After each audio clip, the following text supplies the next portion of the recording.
In the previous video, we talked about the anthropological approach, and we talked about 5 aspects of anthropology that we can use to help us better understand culture and worldview. And the point of all this is to help us all to become culturally fluent as well as gain intercultural competency, especially when it comes to people or places or cultures that are different from our own. So in this video, we'll talk about how we might be able to apply some of these anthropological aspects to the Bible, and also maybe how we can observe something that's in the Bible. Now, here are 8 topics that I've come up with. So first topic is better Bible reading. Second topic is beware of anti-Judaism. Third topic is reading what Jesus and his disciples may have read at that time. Fourth, learning about the actual cultural values that are in the Hebrew Bible. Fifth is making room for other cultures to interpret scripture and to interpret different parts of scripture. 6, being aware of and being okay with language ambiguity and how language is translated. 7 is recognizing that much of the Hebrew Bible can be better understood through the lens of a Bedouin culture. And finally, 8 is talking about rituals and how we need to be mindful of them and to not dismiss them. The 6th topic that we can talk about is learning to live with language ambiguity, especially when it comes to translations. And many pastors rightly encourage us to read different translations so that we get a better idea of what possibly the text would mean.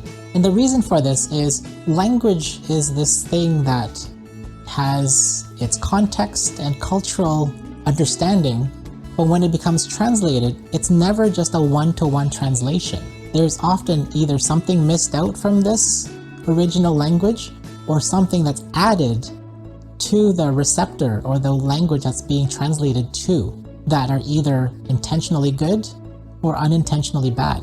So what this means is that we need to be a bit more flexible when it comes to interpretations based on our text, based on our language that we see. So one example of this that we can talk about today is this idea of in Genesis 2 and how God puts Adam to sleep and takes and fashions and creates the woman from his, in our translation, rib. But the word there is actually not the physical, biological piece. It could mean that, but it actually means side, or someone who is beside someone to be able to help them, and in some cases to deliver them, who is an equal partner.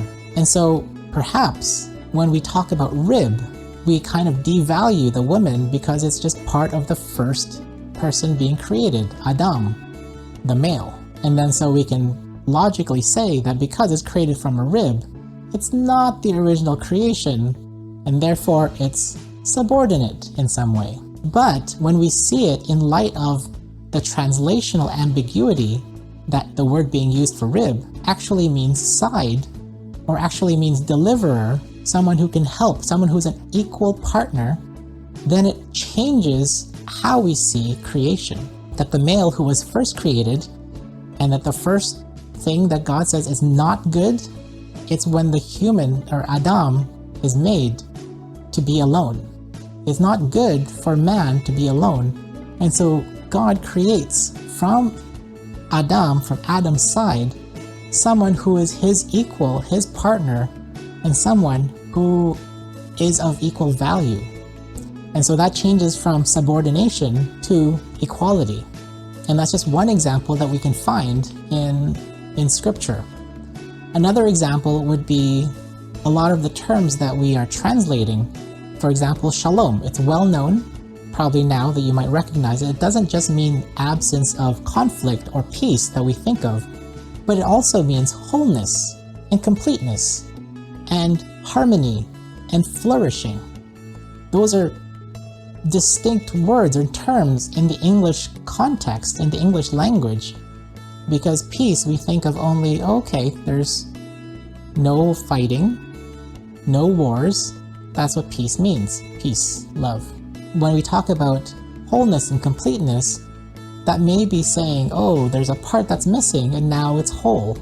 And so that's a completely different concept from absence of something to the completeness of another thing. And harmony perhaps is also more similar to peace because there's no conflict, but there's also a sense of getting along, of working together, of partnership and being in synergy with each other.